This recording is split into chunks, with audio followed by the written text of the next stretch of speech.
child life specialist at Banner Ironwood Medical Center in Phoenix, Arizona. I'm in a suburb of Phoenix, but nobody's ever heard of it. So I'll just say Phoenix. My senior year of high school, which was a real long time ago, the college that I wanted to go to came to recruit at my high school, and they were talking about this program that they had, and you work in hospitals with kids. That was pretty much kind of about it, because it wasn't anybody from the child life department at that college that came to talk. It was just, like a general recruiter. And so I really, really wanted to go to that college, and I really, really, really knew I wanted to work with kids in some capacity of somehow or another. And so I went to that college. I started, I took the intro to child life classes my freshman year. I went to Edgewood College in Madison. And so I took the intro class my freshman year, first semester, and I was like, okay, this is what I want to do.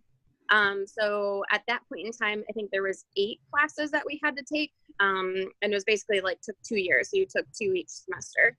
And then right away, I also started volunteering at UW Health in Madison. Now it's American Family Children's, but that was before. I was before it changed over. And so I started volunteering, and I couldn't get into pediatrics right away. And so I started in adult oncology.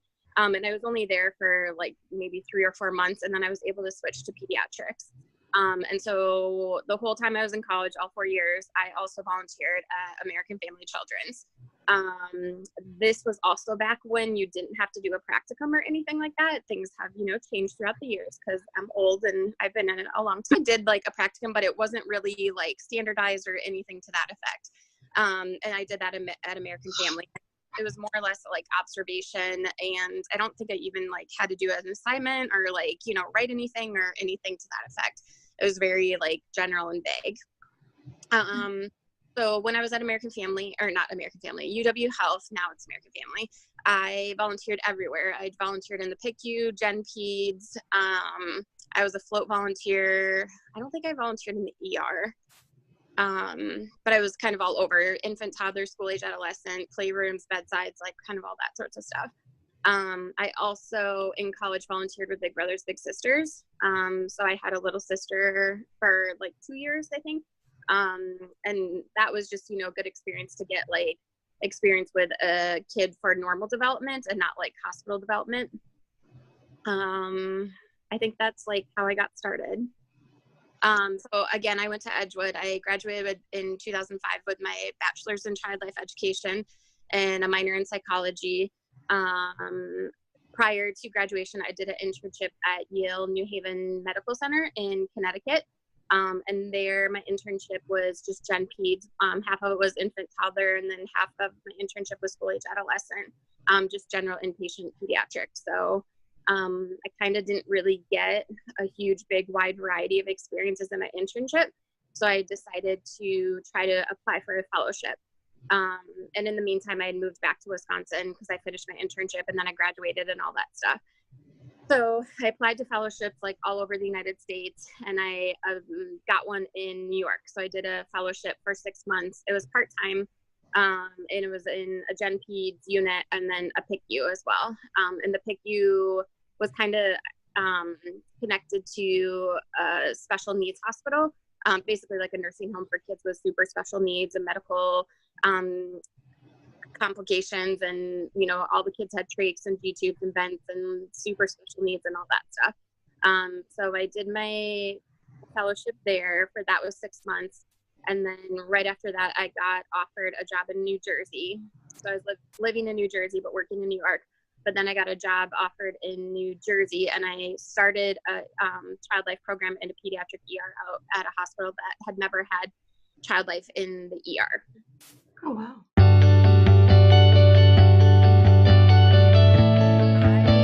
Just moved back to Arizona.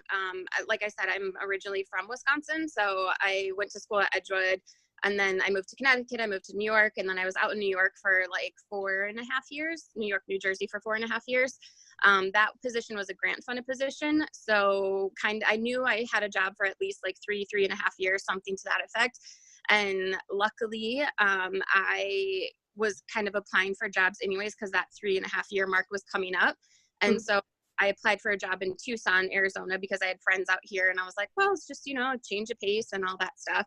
And I literally went to work one day at my hospital in New Jersey, and I got called to the office, and it was like, so we can't pay you anymore, so you have to leave.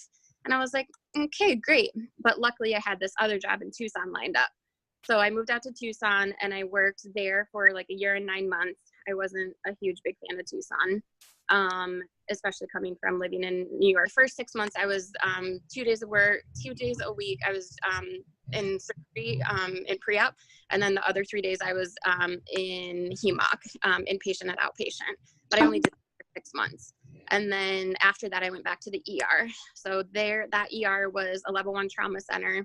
And I was there for like a year and a half, but then I also stayed on per diem, and I would come back and help out every couple of weeks or something to that effect.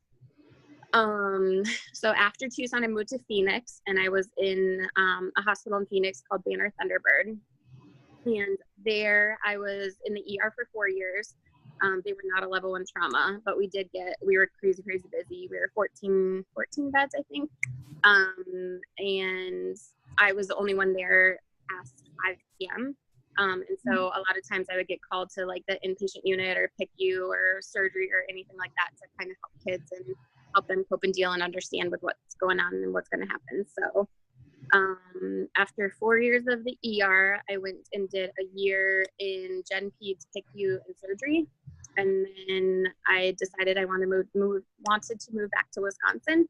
So I moved back, and I worked at the Children's Hospital of Wisconsin in Milwaukee, and I worked inpatient HEMOC there.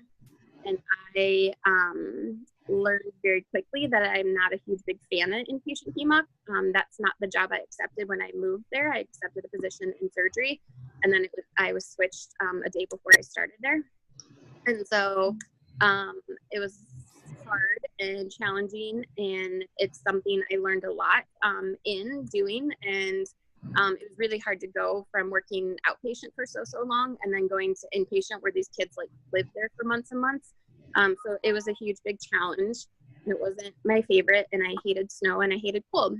So I decided to move to Arizona, and I started a program at a community hospital here. I've been here 3 months now.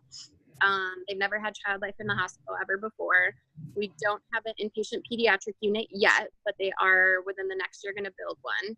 So I spend a lot of time in the ER. That's where I spend probably 95% of my time. It is an adult and pediatric ER. There's no separation or anything. So that's, has its challenges.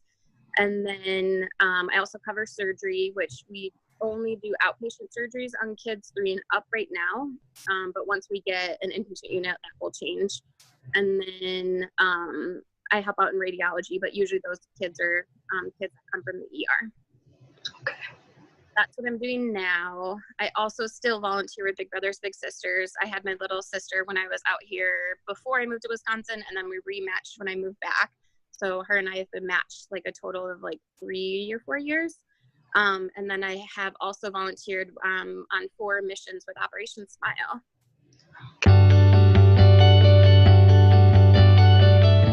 So like probably everybody there, I grew up in Wisconsin too, and I was terrified to leave Wisconsin, but it's definitely one of the things that helped me grow and learn the most professionally and personally.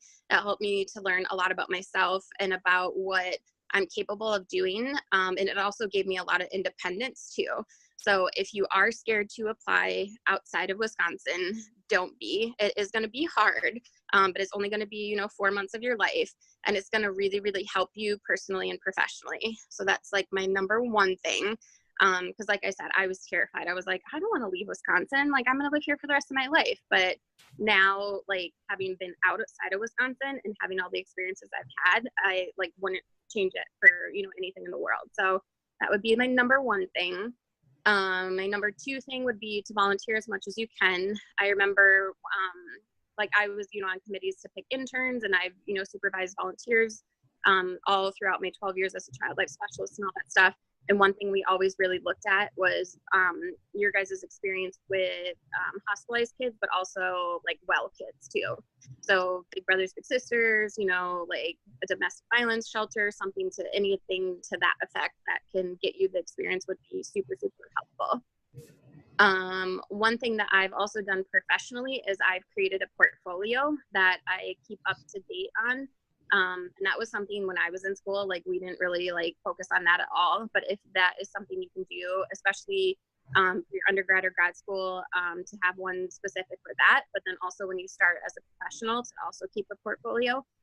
And make sure you save all of your conference attendance. You know, how you get like a little certificate after you attend a conference, keep all those.